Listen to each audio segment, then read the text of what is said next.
Welcome back to the Radonc Smart Review GI Cancer series. Today, we're tackling something pretty transformative in rectal cancer management. We're talking about the powerful idea, really, of safely omitting radiation therapy for some patients. That's right. We're building on our previous discussions, but today, our focus narrows. We're looking at that crucial evolving area. How do we identify those select patients? The ones with locally advanced rectal cancer where we can potentially spare the radiation. This can have a huge impact on their quality of life down the road. It's such a critical discussion because, look, while neoadjuvant radiation therapy has this undeniable, well-established role, we all know it comes with a significant burden. We're talking acute toxicities, late toxicities, things like sexual dysfunction, infertility, those chronic bowel changes that can really diminish daily life, and even that rare but serious risk of secondary malignancies. So the big question for you, our listener, is for whom can we truly de-escalate treatment? How do we do that without compromising those hard-won oncologic outcomes? Precisely. And the trial that's really reshaping this whole conversation, offering, well, a real paradigm shift, is the PROSPECT trial, PROSPECT. We're going to break down its innovative design, its groundbreaking findings, and most importantly, help you pin down those specific patient populations where radiation can potentially be omitted. It's all about optimizing efficacy while critically minimizing those side effects. Now, as we've explored in prior discussions, you really need that solid understanding of the foundational anatomy, the rectum, the pelvis. It's absolutely crucial for managing rectal cancer effectively. It's kind of the roadmap, right? Guides our initial approach, along with the epidemiology and risk factors we've talked about before. Absolutely. Think of those foundational elements as maybe the canvas. Today, our brushstrokes are going on to the more advanced aspects of treatment decision-making, especially how we can truly personalize care, reduce that treatment burden without sacrificing that all-important local control. But before we even think about de-escalation, precise workup and staging are, well, they're non-negotiable. This means a thorough, detailed evaluation of the tumor's characteristics. It's like forensic detective work before you even decide on a strategy. Absolutely. And key imaging modalities give us that critical roadmap here, especially for looking at the local tumor burden. We rely heavily on MRI, right? To evaluate things like the T stage. Is it T2, T3, T4? How deep does it go? And the end stage, looking at those regional lymph nodes. Crucially, we also meticulously assess the circumferential reception margin, or CRM. That's that vital distance, right, from the tumor to the edge of where the surgeon plans to cut. And we check for extramural vascular invasion, EMVI. That's often a sign of more aggressive disease. Right. And it's worth noting that the PROSPECT trial itself really leaned heavily on these precise MRI assessments, both for picking patients at the start and for evaluating response during restaging. They also used other tools like proctoscopy and physical exams, but MRI, while it wasn't strictly mandatory at test line for every single patient, an impressive 84% did get it. That really highlights its importance. And moving from imaging, the picture isn't complete without pathology, of course. Yeah. Now, the PROSPECT trial didn't, deep dive into a whole myriad of molecular markers, but it did specifically focus on patients with locally advanced proficient mismatch repair, or PMMR, rectal adenocarcinoma. Yes, and that distinction is crucial because PMMR tumors, they typically respond differently to chemotherapy and radiation compared to their DMMR counterparts. So that's a key factor when you're thinking about de-escalation. And of course, a critical pathological outcome we're always looking for after treatment is pathologic complete response, or PCR. This was assessed similarly in both arms of the PROSPECT trial, and it helps us understand how effective these different neoadjuvant strategies really are. Okay, let's unpack this whole idea of de-escalation. I mean, for decades, radiation's been a cornerstone, right, for rectal cancer treatment, despite its significant toll on quality of life. But what if? What if we could achieve the same excellent outcomes with less treatment? That's the compelling question that really drove the research we're about to unpack. It's a story of medical evolution, really, culminating in this landmark PROSPECT trial. This drive to de-escalate or omit radiation, it isn't new. It's all about improving that long-term quality of life, especially since modern total mesorectal excision, or TME, surgery, it already achieves excellent local control for many patients. Exactly. And this concept of risk stratification, it's really beautifully captured by what's widely known as the European model. You might have heard of it. It categorizes rectal cancers into good, bad, and ugly based on those crucial MRI findings we just talked about. Right, the good, bad, and ugly. Let's quickly recap that. Okay, so the good tumors. These are typically early stage, mid to upper rectal, N0, clear CRM, no EMVI. For these, you might even consider upfront surgery. They're, the lower risk ones. Okay. Then the bad tumors, these are a bit trickier. They have higher risk features like deeper T3 invasion, maybe N1 or N2 disease or EMVI, but still a clear CRM. These generally need something more short-course radiation than chemo or long-course chemoradiation. Standard stuff, mostly. Right.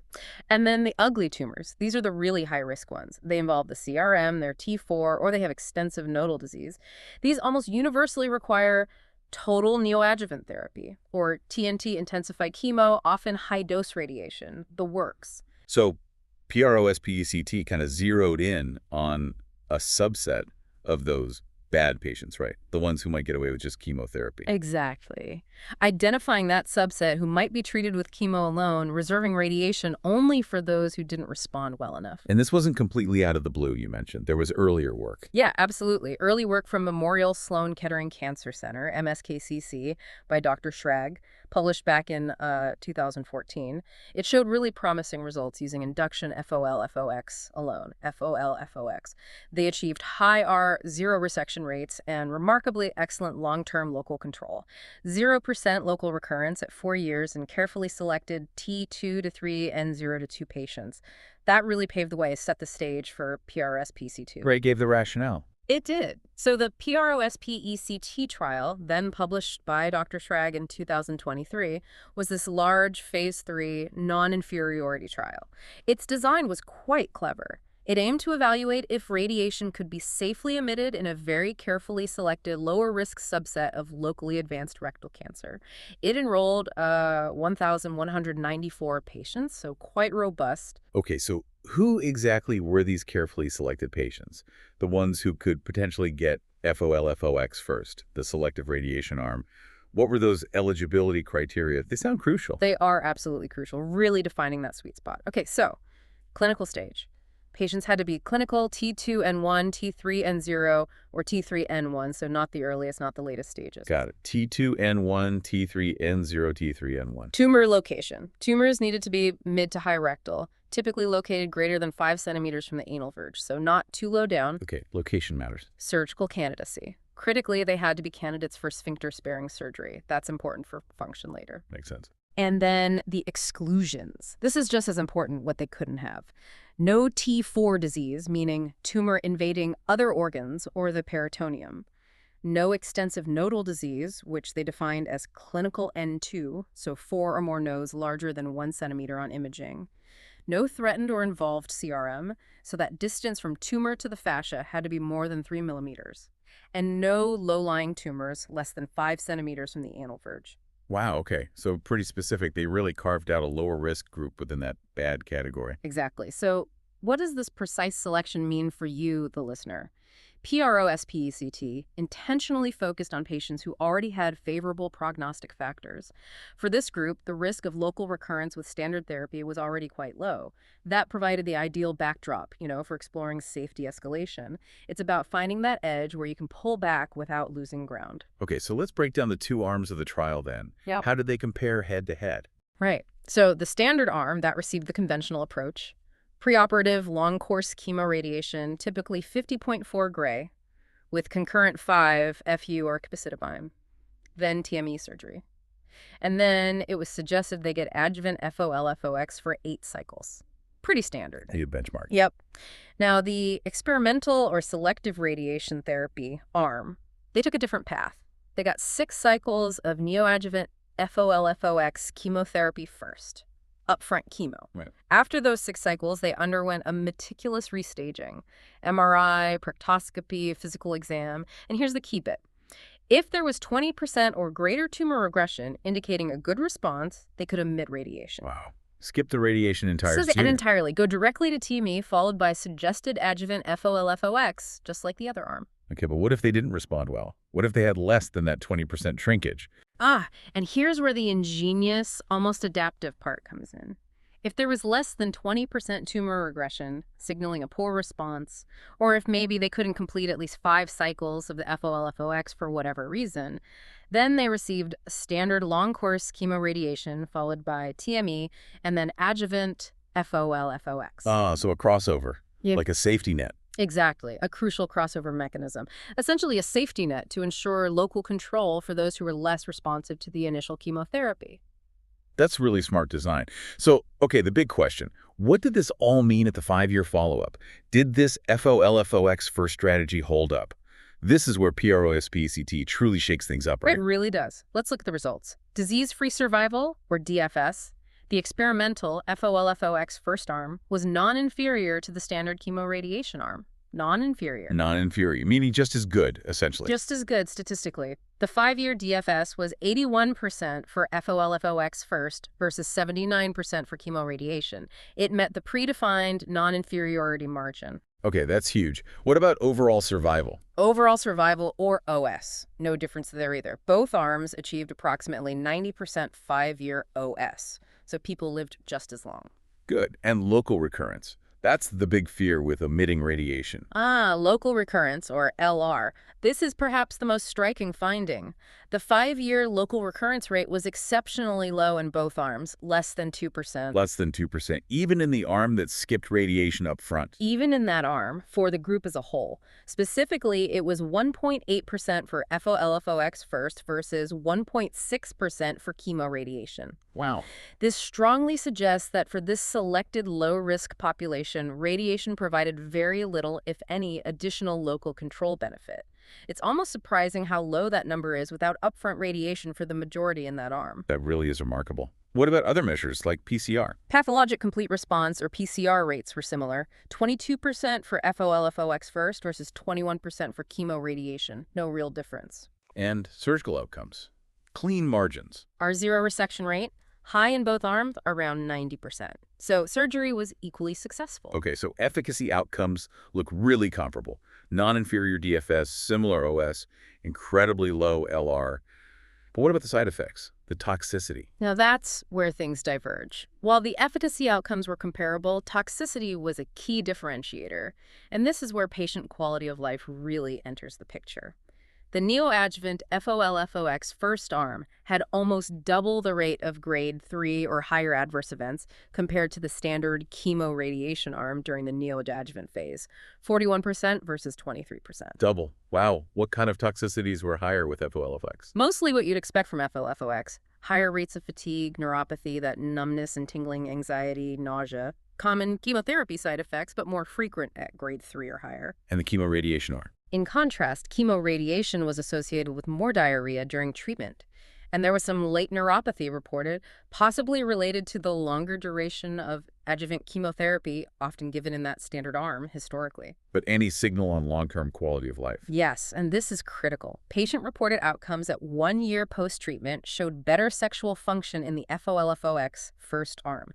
Better sexual function. That's a big deal for patients. It's a very big deal. It really speaks volumes about the long-term impact on patient well-being when you can avoid pelvic radiation. So the interpretation seems pretty profound then. For these select low-risk patients, mid to high tumors, specific stages, clear margins, sphincter-sparing candidates, FOLFOX alone is basically just as effective. Comparably effective, yes. Non-inferior. You get similar long-term survival, similar excellent local control, but with a different set of acute toxicities.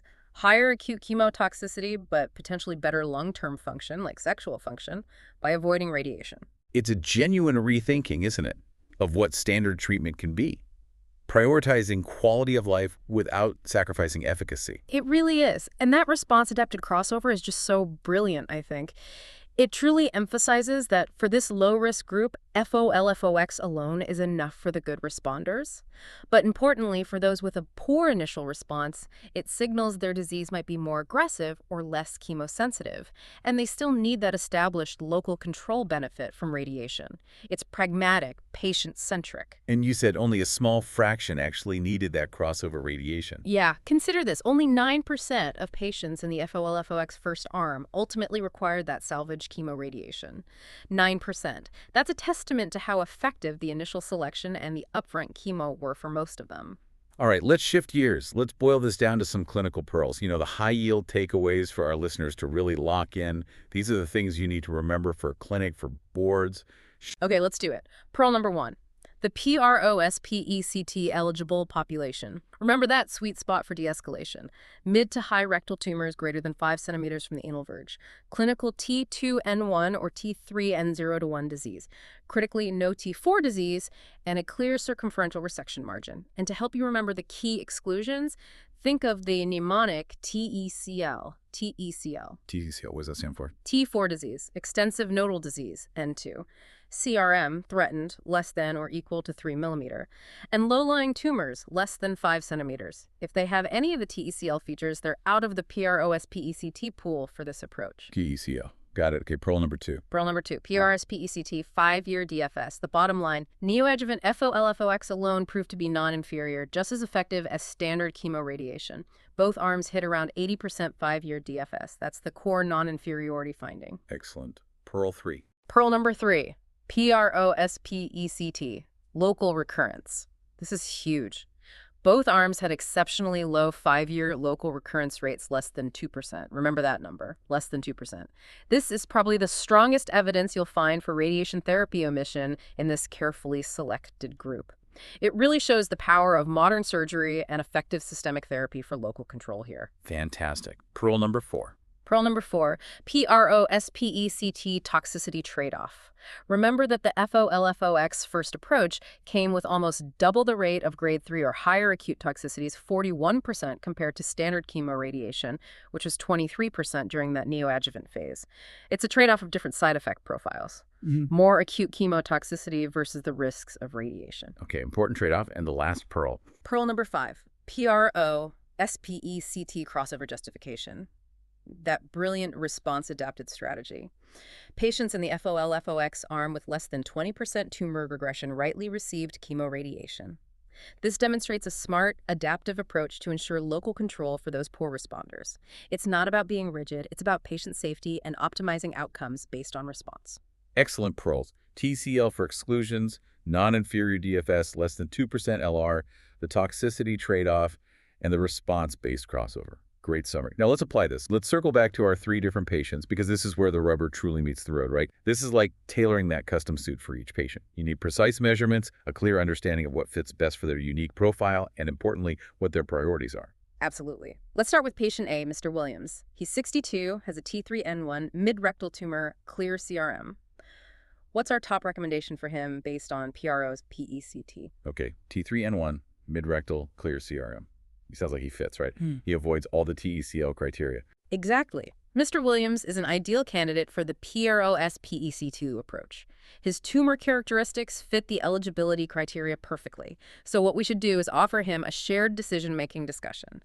Lay out the options clearly. So option 1, standard chemoradiation, lower acute chemotoxicity maybe, but you have those long-term radiation risks. Option 2, neoadjuvant FOLFOX first.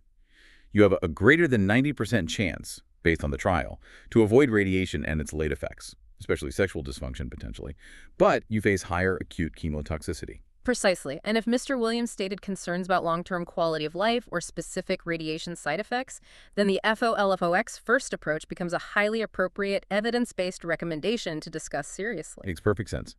Okay, next up, patient B, Mrs. Davis, 70 years old, clinical T4A, clinical N1 tumor.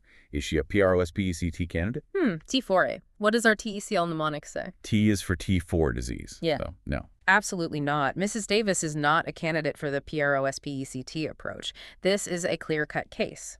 Her T4 disease is a specific exclusion criterion. T4 tumors inherently carry a higher risk of local recurrence. The evidence from PROSPECT simply doesn't support omitting radiation in this setting. It wasn't studied. So what's the standard for her then? The standard of care for her would absolutely be total neoadjuvant therapy, TNT, both intensive chemotherapy and radiation to aggressively address her higher-risk local disease and also the higher risk of systemic spread associated with T4 disease. Okay, clear exclusion. Now, finally, patient C, Mr. Franklin, 65 years old, T3N0 rectal tumor. Sounds PROSPECT eligible so far. But he has a history of prior pelvic radiation for prostate cancer. Where does he fit? Ah, the prior radiation history. That changes things significantly. Is that an exclusion? It wasn't in TCL. It wasn't explicitly in the TECL mnemonic, which focused on the current tumor characteristics, but yes, Mr. Franklin is also not a candidate for the PROS-PECT approach as defined by the trial. While his current rectal tumor might otherwise fit the criteria, that history of prior pelvic radiation makes re-irradiation a very high-risk endeavor. Think about cumulative toxicity to bowel, bladder, bone. Right. The trial likely excluded those patients. They did. The PROS-PECT trial did not enroll patients with prior pelvic radiation therapy. So for him, the standard approach would likely be to proceed with upfront chemotherapy, like FOLFOX, followed by TME surgery, explicitly avoiding re-irradiation. So he might end up skipping radiation, but not because of PRS-PECT. Exactly. If his disease responded well to chemo, it would effectively be a radiation-sparing approach.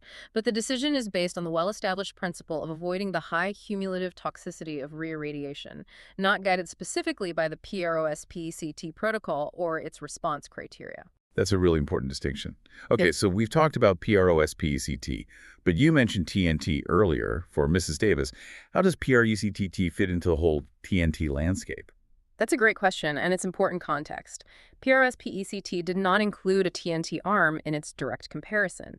It compared FOLFOX first, with selective radiation, to standard chemo radiation.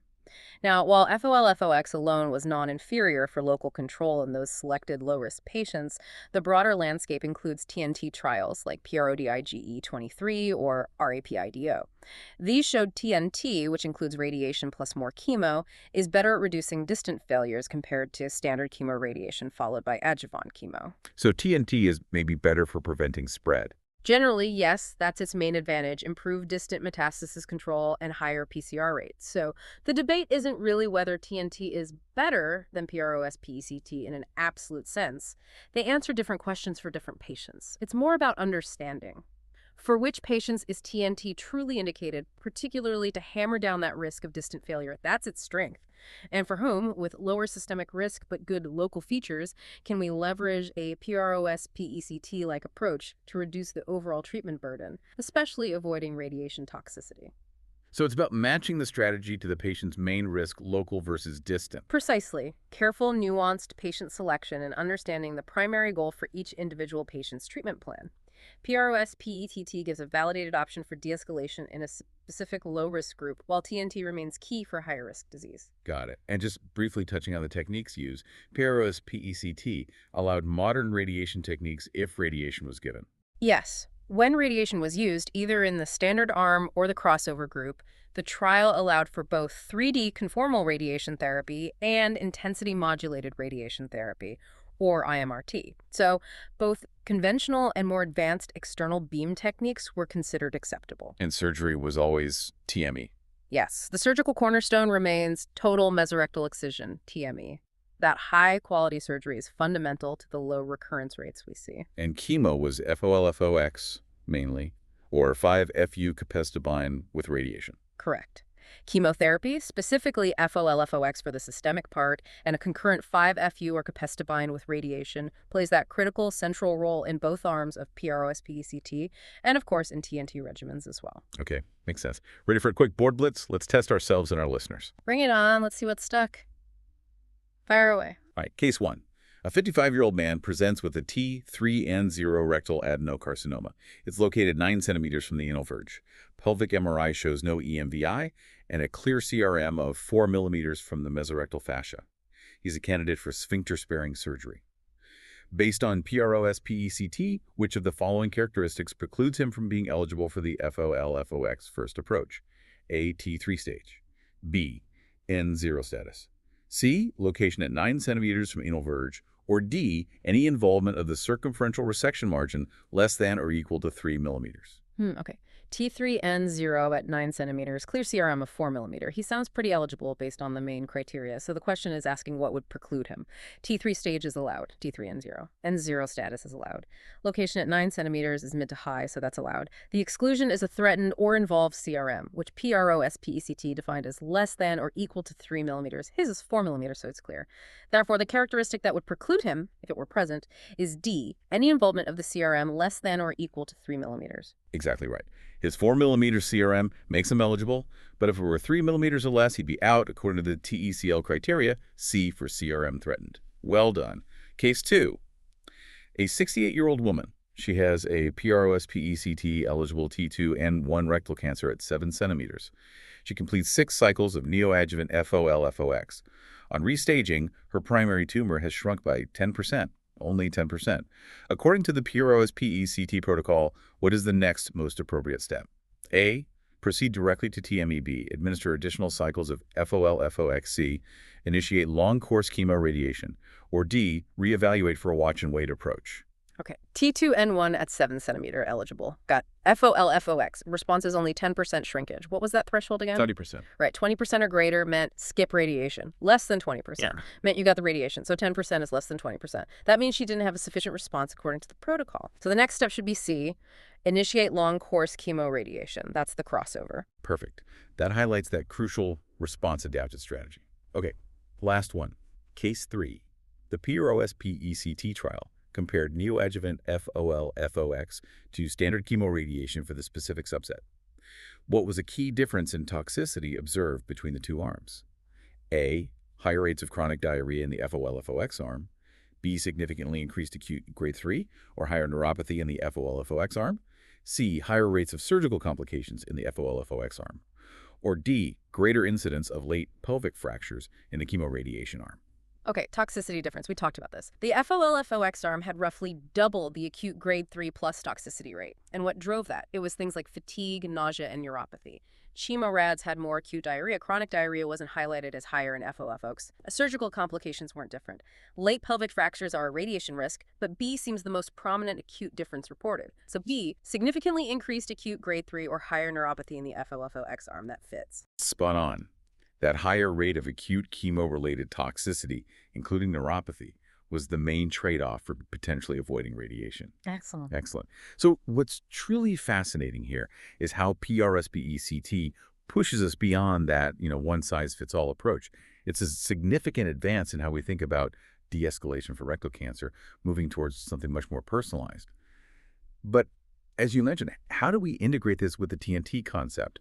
Are these competing ideas, or do they complement each other? It feels like a key point of discussion now. It really is the million-dollar question in clinics now, isn't it? And I don't think they're competing as much as they are complementary, answering different needs.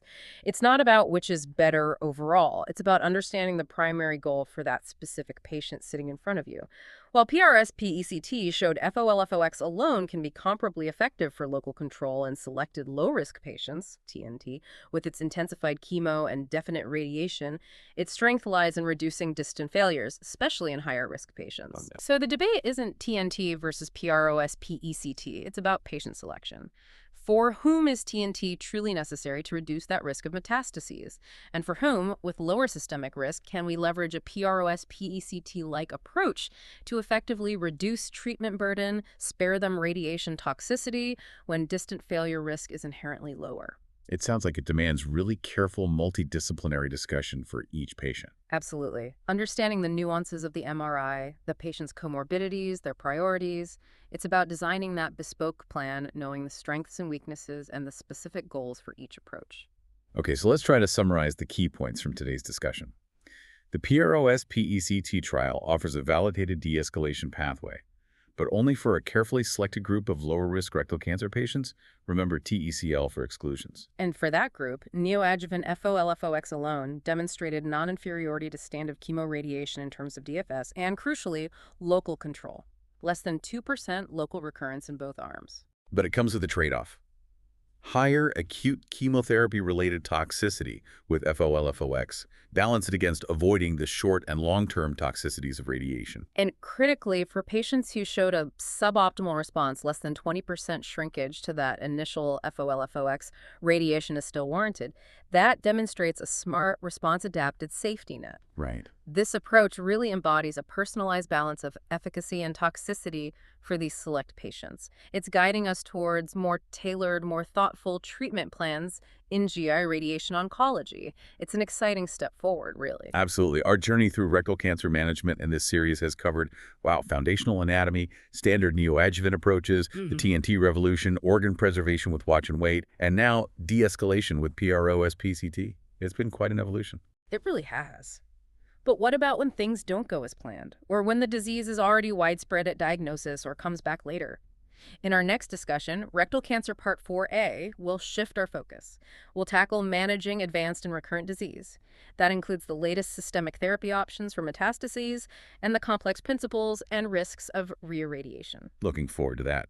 For complete practice oral boards and other resources, remember to visit radoncsmartlearn.com. That's radoncsmartlearn.com. And please subscribe to Radonc Smart Review so you don't miss our next episode. Thanks everyone for tuning in to this important discussion.